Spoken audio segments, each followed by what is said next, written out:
Bullshit. Bullshit. Bullshit. Bullshit. Bullshit? For this week's edition of That's Bullshit, I'm going to do something a little different because what we're about to talk about goes beyond mere bullshit. I want to take you back to what occurred on January 6th, 2021.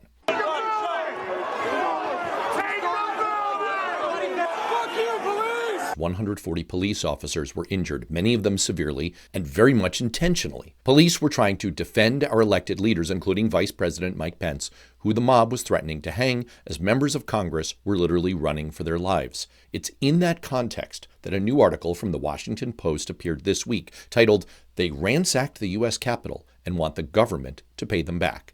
And as I describe this to you, I want you to think about the disconnect between what these people are saying and what actually happened and their role in it. Yvonne St. Cyr pushed against police barricades, crawled through a broken window in the U.S. Senate, and yelled, "Push, push, push," to fellow rioters in a hallway where police officers suffered concussions and broken bones.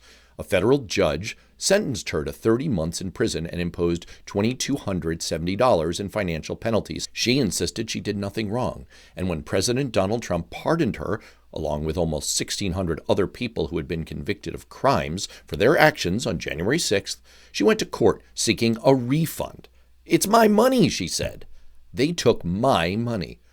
Stacey Hager took videos and photos of himself roaming through the Capitol, literally documenting his own crime, and was convicted on 4 misdemeanor charges, for which he paid $570 in penalties. He said, "You tell me why I shouldn't be entitled to getting my money back. The government took my money from me for doing the right thing."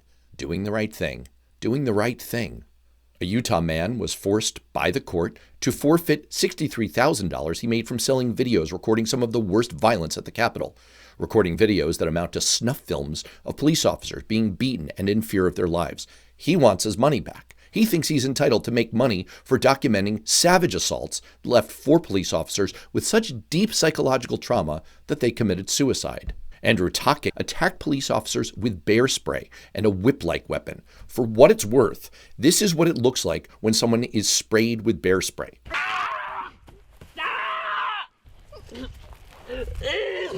But the man who bear sprayed and whipped police officers and left one officer with a lifelong scar, and who, by the way, pleaded guilty to assaulting law enforcement officers using a dangerous weapon, this person is now suing the federal government for $2.5 million, claiming his civil rights were violated.